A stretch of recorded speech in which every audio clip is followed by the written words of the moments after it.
Badut. Badut adalah seorang tokoh karakter yang menghibur dan disukai banyak anak-anak karena tingkahnya yang sangat lucu, menyenangkan, dan menggemaskan. Tapi beda halnya dengan badut berikut ini. John Wayne Gacy, atau lebih dikenal dengan sebutan badut pembunuh berantai asal Amerika Serikat. Tahun 1968 di Waterloo, Iowa, Gacy pernah memperkosa seorang remaja pria. Dia melakukan pencabulan terhadap anak buahnya di restoran KFC. Gacy menyuap korbannya supaya tidak melapor ke polisi, tetapi tidak diindahkan. Gacy lantas mengupah seorang remaja preman untuk memukuli korbannya, supaya tidak berani memberi kesaksian. Usahanya pun gagal. Gacy dijatuhi hukuman 10 tahun penjara. Istri Gacy yang baru saja melahirkan seorang anak laki-laki sangat terguncang oleh tindakan tidak bermoral itu. Begitupun teman-teman Gacy. Selama ini di hadapan mereka, Gacy pria yang sangat baik, rajin, pandai, dan berperilaku terpuji. Ia bahkan pernah menjadi pria tahun ini di organisasi JSIS. Istrinya minta cerai saat Gacy masih menjalani hukuman. Di penjara, Gacy merupakan narapidana teladan. Sehingga 18 bulan kemudian, pada tahun 1970, ia dibebaskan dengan bersyarat. Dengan seizin polisi, ia menetap di Des Plaines, pinggiran kota Chicago, dan segera menikah lagi. Ketahuan pula bahwa tidak lama setelah pindah, pada tanggal 12 Februari 1971, ia didakwa mencoba memperkosa seorang anak laki-laki di Chicago. Ia tidak jadi diadili karena korbannya seorang homoseksual. Tidak muncul di pengadilan. Masalah itu bisa ditutupi dengan baik. Bahkan kemudian beberapa kebebasan bersyarat diubah menjadi kebebasan penuh. Di Des Plaines, Gacy menjadi kontraktor yang berhasil. Namun Maret 1976 ia bercerai lagi. Sementara mengumpulkan keterangan perihal latar belakang Gacy, beberapa hari lamanya polisi diam-diam mengamati kegiatan kontraktor itu, sambil berusaha memperoleh surat izin dari wewenang untuk menggeledah rumah Gacy. Setelah izin itu didapat, detektif Joseph Kozenczak mendatangi rumah peternak milik sang kontraktor di 8213. Di rumah itu samar-samar tercium bau busuk, asalnya dari bawah lantai rumah. Polisi berniat membongkar lantai. Gacy yang menghubungi pengacaranya pada tanggal 22 Desember dengan tenang mengaku membunuh Pace. Setelah ditanya oleh tim penyidik, Jane pun mengakui di mana dia menyimpan atau meletakkan mayat-mayat korbannya. Keesokan harinya para penyidik pun datang ke rumah Jane dan memeriksa lantai rumah Jane, yang ternyata di dalam lantai tersebut terdapat beberapa mayat yang sudah membusuk ataupun yang sudah menjadi tulang belulang. Ketika ditanya di mana lagi ia mengubur korban-korbannya, Gacy membawa polisi ke garasinya. Ia menyemprotkan cat pada lantai semua dan mempersilahkan polisi menggali di tempat yang sudah ditandainya itu. Di bawah lantai semen itu, polisi menemukan sesosok mayat lagi. Kata Gacy, polisi akan menemukan 16 mayat di bawah lantai rumahnya dan kira-kira 20 lagi di tempat lain, termasuk di sebuah danau dan sebatang sungai di tempat ia membuang korban-korbannya. Ketika para tetangga tahu polisi menemukan sejumlah mayat korban di rumah Gacy, mereka sangat terkejut. Selama ini mereka mendapat kesan bahwa Gacy adalah seorang pria Amerika yang teladan, yang lurus, ramah, dan pandai bergaul. Ia pandai mencari pelanggan bagi bisnis konstruksinya dan peduli pada masyarakat sekelilingnya. Selain beramal kepada orang-orang yang kurang beruntung, tanpa diminta ia akan menyingkirkan tumpukan salju dari trotoar sekitar tempat tinggal mereka supaya pejalan kaki tidak terhalang lewat. Di Des Plaines, ia banyak meluangkan waktu untuk menghibur anak-anak dengan berpakaian badut. Di antaranya di berbagai rumah seperti di rumah sakit, sebagai badut ia memakai nama Pogo. Kalaupun ada yang mendengar desas-desus perihal masa lalu Gacy, mereka menduga masalahnya tidak terlalu serius.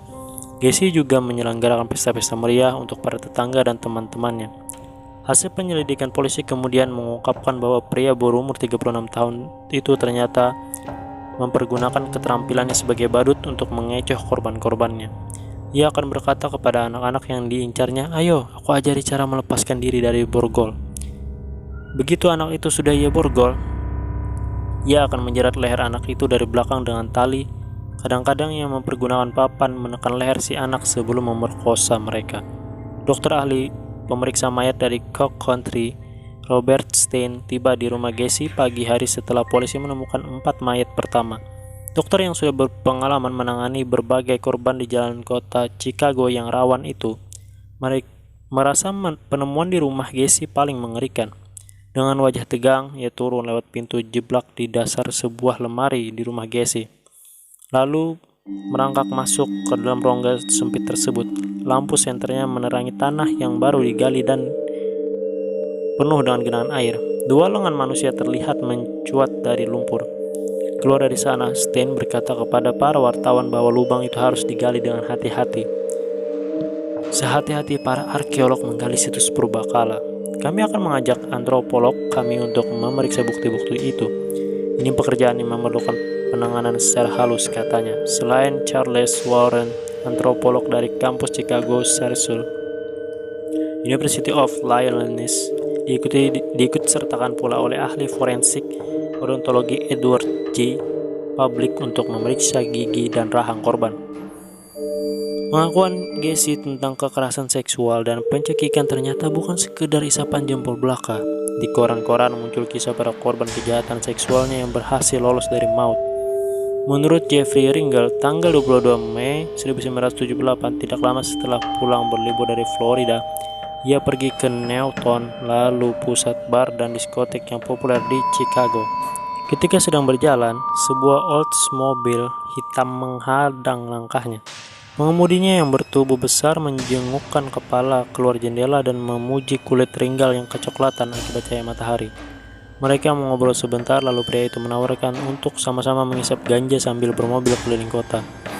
Ringel yang sedang kedinginan senang bisa masuk ke dalam mobil dan mengisap ganja bersama orang yang ramah itu. Belum juga habis mengisap setengah batang, pria bertubuh kekar itu meringkus Ringel dan membekap wajahnya dengan kain yang diberi kloroform. Ringel pun pingsan. Ketika sadar, Ringel sudah berada di dalam rumah dan pria yang meringkusnya berdiri telanjang di depannya. Berbagai alat penyiksa seksual tergeletak di sekelilingnya. Pria itu membekapnya dengan kloroform setiap kali ia sadar. Keesokan harinya, Ringel sadar dalam keadaan sudah berpakaian di bawah sebuah patung di Lincoln Park, Chicago. Ringel yang tadinya mengira tidak bakal pulang dalam keadaan hidup, lantas pergi ke rumah kekasihnya dan ia dibawa ke rumah sakit. Ringel dirawat selama 6 hari, kulitnya lecet-lecet menunjukkan bekas sundutan. Hatinya cedera permanen akibat terlalu banyak menghirup kloroform. Di rumah sakit ia melapor ke polisi. Ringel merupakan segelintir korban Gacy yang tidak dibunuh. Korban lain yang lolos dari maut adalah Robert Don Landy. Ia diculik sebelum mengalami siksaan seksual seperti yang dialami Ringel. David Daniel termasuk yang beruntung. Ia ditawari ikut menumpang mobil oleh Gacy saat menunggu bus. Dengan diiming-imingi ganja, ia menolak sampai 7 kali. Tanggal 29 Desember 1978, polisi menemukan 28 jenazah di rumah Gacy di tempat-tempat yang hampir semua sesuai dengan petunjuk kontraktor itu. Jumlah ini melampaui jumlah korban pembunuhan berantai manapun dalam sejarah Amerika Serikat dan ternyata masih bertambah. Di rumah Gacy, polisi cuma menemukan barang-barang milik 2 dari sekian banyak korbannya. Milik korban lain tidak ditemukan sehingga sulit mengidentifikasi mereka. Mungkin mereka anak laki-laki yang kabur dari rumah atau begitu seringnya menghilang sehingga tidak dicari lagi oleh orang tuanya. Menurut pengakuan Gacy, ia sering berburu korban di jalanan kota Chicago yang biasa menjadi pangkalan pelacur dan anak-anak gelandangan. Kadang-kadang ia berlagak seperti polisi, memperlihatkan lencana dan menodongkan pistol untuk menahan korbannya. Sebagian korban diundang ke rumahnya untuk minum-minum, main biliar, atau belajar sulap. Ada pula yang diiming-imingi pekerjaan di perusahaannya. Mereka diundang minum-minum sampai mabuk, lalu dilumpuhkan dengan kloroform sebelum diikat di kursi. Sebagian korban disumpal mulutnya dengan pakaian dalam. Mereka cuma makhluk menyimpang yang tidak berharga dan pang, dalihnya. Mengubur mayat di rongga lantai menimbulkan masalah bau. Ketika belum bercerai, kepada istri keduanya, Gacy berdalih, "Wah, ini gara-gara saluran pembuangan kotoran dari WC tidak lancar nih."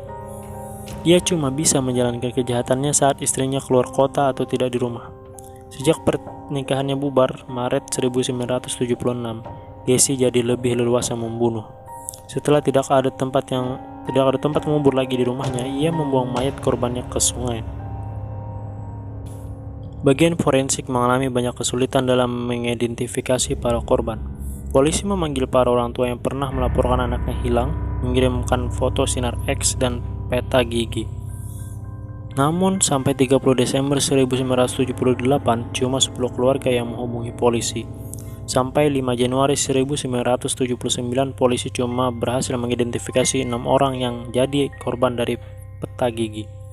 Bagian forensik berhasil mengidentifikasi 4 lagi, 2 diantaranya dari sidik jari. Diperkirakan banyak orang tua yang enggan mengakui putranya kabur dari rumah dan terlibat dengan Gacy. Walaupun Gacy menunjukkan banyak tempat mayat korbannya, ia tidak bisa atau tidak mau menyebutkan nama-nama korbannya tersebut. Bulan-bulan berlalu, jumlah korban yang ditemukan menjadi 33, yaitu 28 dikubur di rumahnya dan 5 lagi dibuang ke sungai. 14 diantaranya tetap berada di kantong mayat yang bertuliskan tidak dikenal. Dari 33 korban, cuma 25 yang dikenali. Tanggal 10 Mei 1994, Gacy diputuskan akan dieksekusi mati. Saat akan dihukum dieksekusi mati, konon, Gacy bahkan tidak menunjukkan tanda-tanda penyesalan. Saat seorang sipir bertanya kepada apa pesan terakhirnya sebelum dieksekusi, Gacy menjawab, "Kamu boleh mencium pantat saya." Itulah tadi dia, kisah seorang badut pembunuh asal Amerika Serikat, Chicago. Bagi kalian yang suka video ini, silahkan like, comment, dan subscribe, dan silahkan meninggalkan komen-komen yang membangun. Terima kasih.